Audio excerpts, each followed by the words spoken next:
Hello students, welcome to GRD classes. तो आज के इस लेक्चर में हम स्टार्ट करेंगे यंग्स मॉडुलस के कुछ इंपॉर्टेंट न्यूमेरिकल्स। तो स्टार्ट करते हैं। हमारे पास एक मोस्ट इंपॉर्टेंट क्वेश्चन है, प्रीवियस ईयर का आया हुआ क्वेश्चन है। कहता है कि a metallic rod of length L. तो we have given that a rod, let us suppose this is rod of length L, okay, and cross sectional area A. It means कि ये वाला जो क्रॉस सेक्शनल एरिया है ये आपको A given है। Is made of a material of Young's modulus Y, and it is given that the Young's modulus जो है बच्चों वो कितना गिवन है, वाई की बराबर है। Clear. If the rod is elongated by an amount Y, तो वी कैन से अगर इसको इलोंगेट किया गया है तो मतलब इसके अंदर there is some extension which is equals to Y. ठीक है, तो वॉल्यूम के अंदर चेंज आ जाएगा। तो क्योंकि इसके अंदर जब फोर्स लगी होगी तो longitudinal stress which is stress of Young's modulus and longitudinal strain, that is this is called delta L, which we can consider that is Y. Then the work done is proportional to, तो work done निकालना है। तो work done की हमने derivation भी की है। तो यहाँ देखो कहता है कि जो वर्क डन होता है बच्चों W, वो एवरेज फोर्स इनटू एक्सटेंशन की बराबर होता है। क्लियर।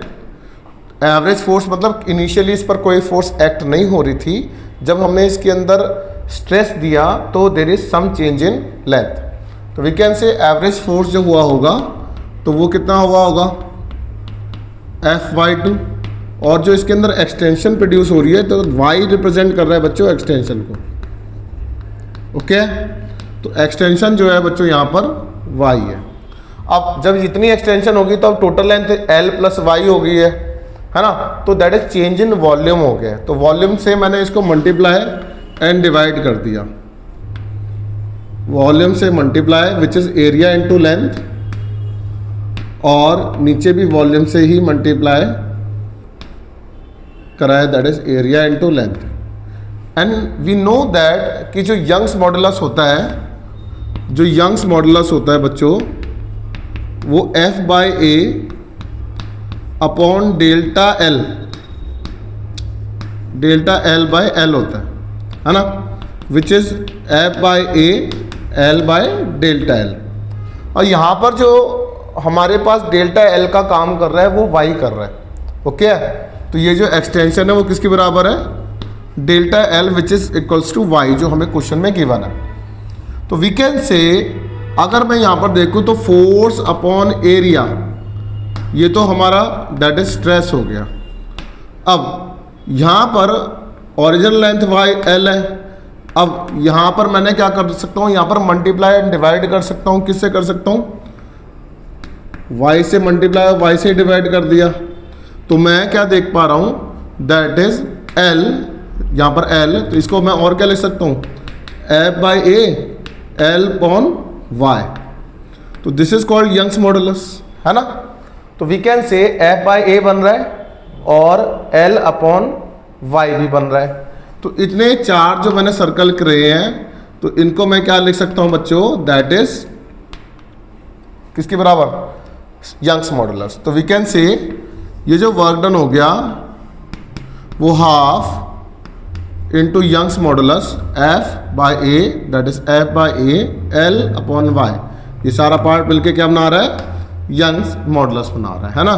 तो ये वाला सर्कल है। ओके, और जो बाकी की चीज़ें वो क्या बची हैं, इससे मल्टीप्लाई कर देते हैं, y² हो जाएगा और a बचेगा। तो AY² और नीचे बचेगा दैट इज L की बराबर, है ना। तो इसको रीअरेंज कर लो। तो जो वर्क डन होगा half Young's modulus into area by length. ठीक है, तो ये सारी कांस्टेंट क्वांटिटीज़ हैं which is multiply by y²। इसको k ले लेते हैं तो W जो हो जाएगा k इंटू y² हो जाएगा, और वर्क डन जो है वो डायरेक्टली प्रोपोर्शनल टू y² की बराबर है। ठीक है। तो ये एक इम्पोर्टेंट न्यूमेरिकल है कि वर्क डन किसके प्रोपोर्शनल है, तो we can write Y square के। तो रिक्वेस्ट है पहले इसको नोट डाउन करिए।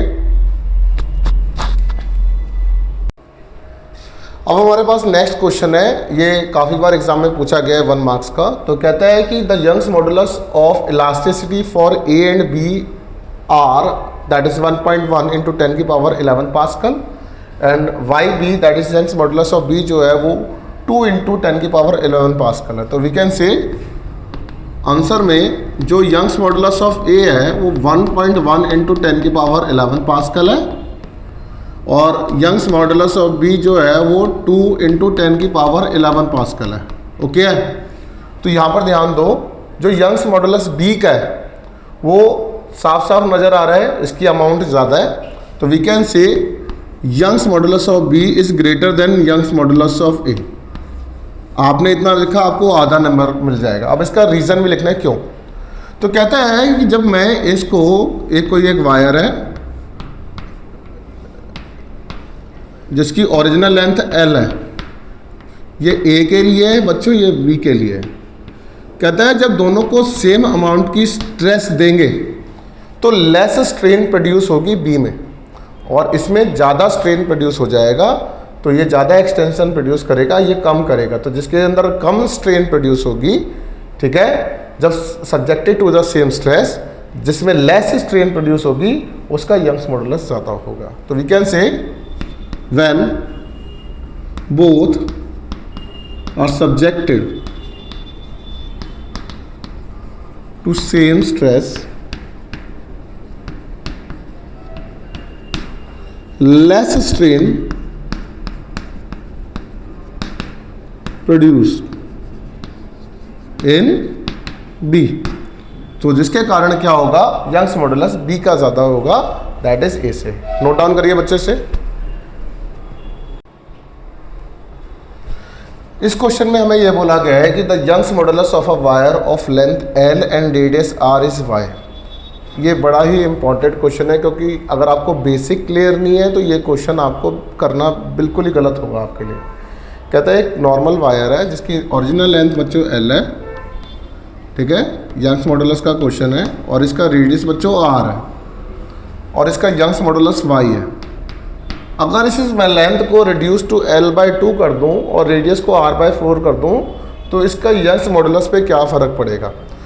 ये एक वाइवा का क्वेश्चन भी है और इस टाइप का क्वेश्चन आपका एक MCQ में भी आ सकता है, तो ध्यान दीजिए। तो कहता है कि यंग्स मॉडुलस जो होता है बच्चों एक कांस्टेंट क्वांटिटी होती है, ये it is not affected by change in length और चेंज इन एरिया वट। तो वी कैन से ये एक मटेरियल कांस्टेंट है। सबसे इंपॉर्टेंट बात है कि एक मटेरियल कांस्टेंट है, it will always remain same.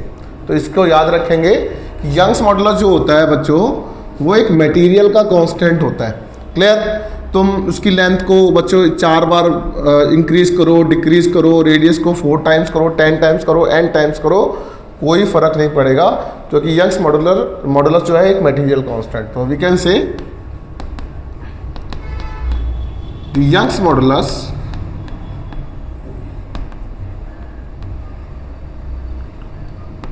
is a material constant. Material constant. It is not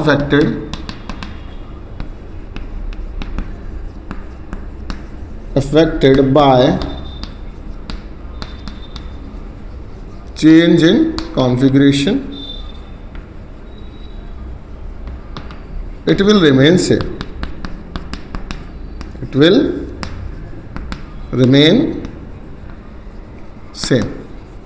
ठीक है बच्चों, तो ये इसका आंसर है। रिक्वेस्ट है इसको नोट डाउन करिए और रिक्वेस्ट है यंग्स मॉडुलस से रिलेटेड हर साल पूछे जाते हैं, कम से कम 1 से 2 क्वेश्चन आते हैं क्योंकि चैप्टर की वेटेज कम है। तो आपसे रिक्वेस्ट है ज़्यादा से ज़्यादा क्वेश्चंस लगाने की कोशिश करें कि सो दैट प्रैक्टिस आपको करनी है। बेसिकली ज़्यादा से ज़्यादा क्वेश्चन करेंगे, जितना ज़्यादा प्रैक्टिस तो उतना आपके अंदर इम्प्रूवमेंट आएगी। Thank you very much.